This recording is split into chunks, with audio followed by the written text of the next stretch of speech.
Welcome back to the deep dive. Our mission, as always, is to cut straight through the financial noise, give you that shortcut to being genuinely well-informed. Today, we're diving into, well, a really fascinating case study. It's all about corporate strategy, market reaction. We're looking at the recent financial performance of the e-commerce giant, PDD Holdings. Now, we've got quite the stack here: reports, analyst notes, financial data. Our goal is to sift through it all, unearth the full story for you. So imagine this.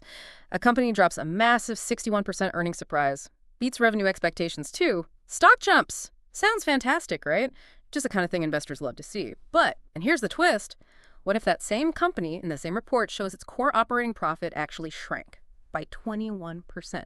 And on top of that, gets a strong sell rating from a major analyst firm. How can all that be true at once, it seems? Contradictory, yeah. And that paradox is precisely what we want to unpack today. We want to help you understand the forces really at play behind those headlines. We've been digging through insights from quite a few places: NASDAQ, Investing.com, TipRanks, Jefferies, Morgan Stanley, Zacks, pulling it all together for this deep dive. And our focus really is to synthesize all these different perspectives for you. We'll pull out the key nuggets, the important bits, and help you see not just what happened with PDD's quarter, but crucially, why it matters, giving you that broader context for these signals that, frankly, seem to point in opposite directions. Yeah. So you can connect the dots yourself. Okay, let's jump in then. Let's start with the good, because there was undeniably good news, stuff that grabbed headlines, got people excited. PDD definitely started strong. First off, that adjusted EPS earnings per share came in at RMB 22.07 per ADS, their American depository share. Now, put that against what analysts expected, which was around RMB 14.80. That's, well, it's a massive beat. Like a 61% surprise, huge number, usually signals great things. Right? Absolutely. A beat that large usually gets a lot of positive attention. And on the revenue side, also pretty good. Quarterly revenue hit RMB 103.98 billion. That's roughly 14.52 billion US dollars. And that figure also slightly beat what the analysts predicted. So it kind of reinforces this idea that PDD's top-line growth is still powering ahead.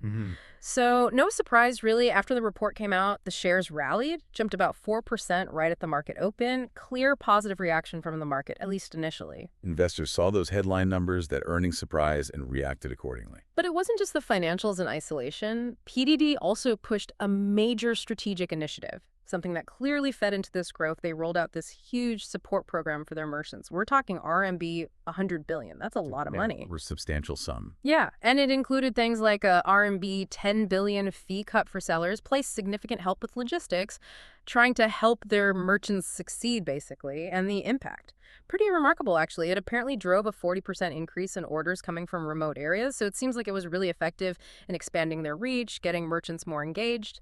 And that's what's fascinating here. It's not just the size of that 100 billion RMB investment, though that's noteworthy, but the immediate measurable impact it had. Now, typically when we see beats like this on adjusted earnings, on revenue, it suggests strong performance, boosts investor confidence, in the short term. Right. But the PDD story is, well, it's more complicated.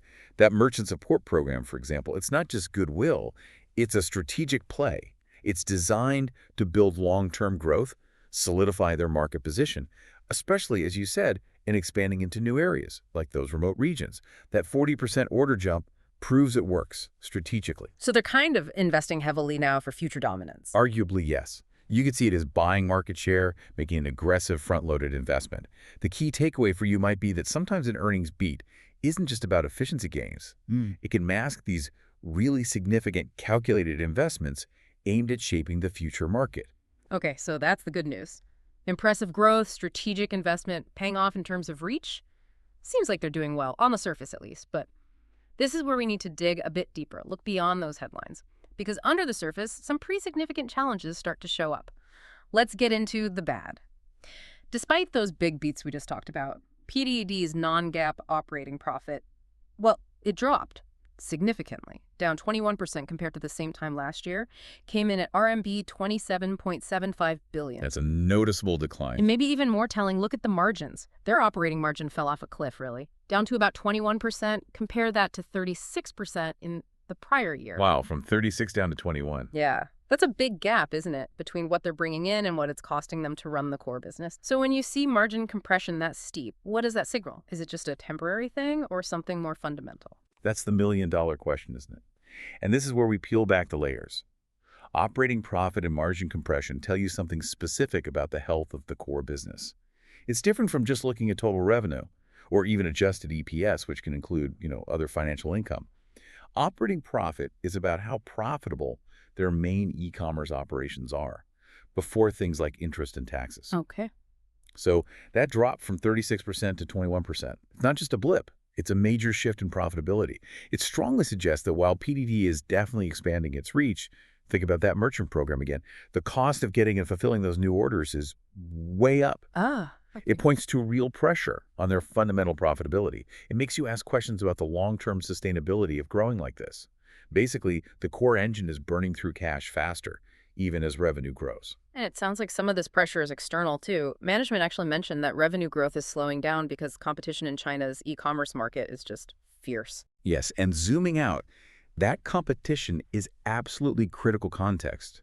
You have to understand the Chinese e-commerce scene. It's incredibly dynamic, super aggressive, sometimes ruthless. Right. Gaining market share or even just holding on to it often requires massive spending on pricing, promotions, logistics, you name it. We've seen this pattern before with other players. So this intense competition, it can really squeeze margins and slow down growth, even for a giant like PDD. It means they're not immune. They're in this constant battle, this strategic arm wrestle where every bit of market share costs them dearly. Which brings us back to that paradox. Strong revenue, big earnings beat, but shrinking core profit. How do you square that circle? This leads us right into the ugly, the underlying tensions, the different ways people are reading these signals, and the tough strategic trade-offs PDD is clearly making. It seems pretty clear that these big strategic bets, like that RMB 100 billion merchant program, they're expected to pay off eventually down the road, but right now, they're definitely weighing heavily on the bottom line. Short-term pain for long-term gain, perhaps. That's the narrative, yes. A classic strategic dilemma. So how are the analysts taking this? You'd think maybe they'd be understanding, but it's surprisingly mixed, actually confusingly so. Despite the big beats on earnings and revenue, Zacks, which is a major analyst firm, kept a cautious view. They actually slapped PDD with a Zacks rank #5.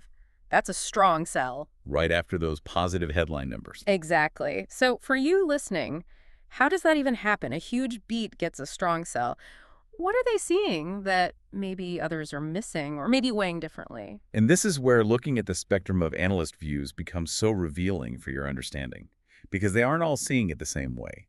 Take Jefferies, for instance. They highlighted the profit beat, sure, but they also pointed out that the adjusted earnings got a boost partly from higher interest and investment income.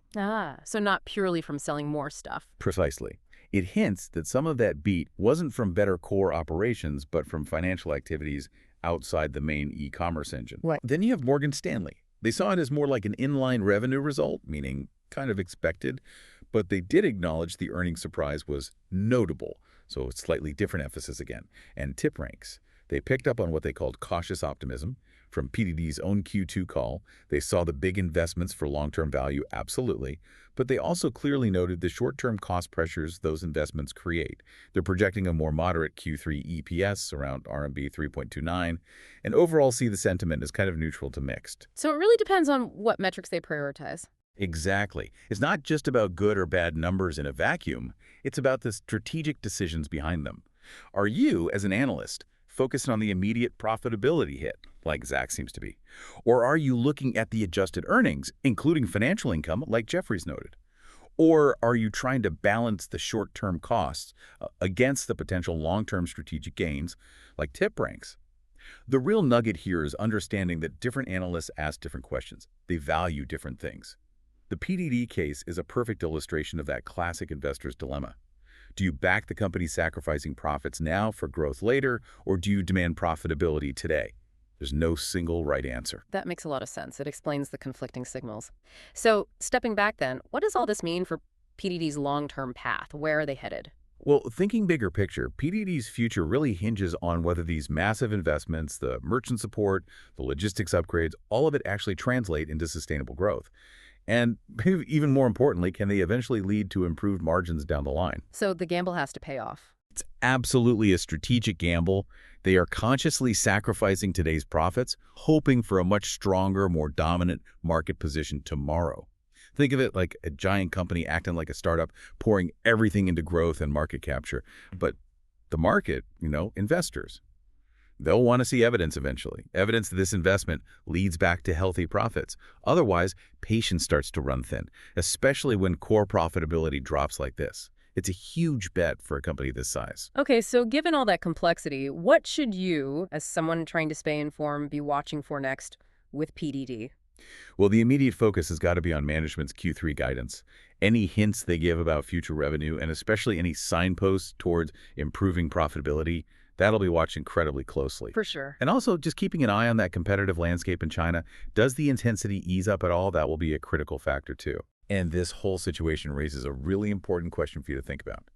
When a company goes all in on future growth, sacrificing current profits, essentially damaging its core operational health in the short term, how long should the market wait? How long is reasonable patience for those investments to actually bear fruit before people start getting nervous? It's a tough balancing act for management and for investors. And patience gets tested when core profits fall that sharply.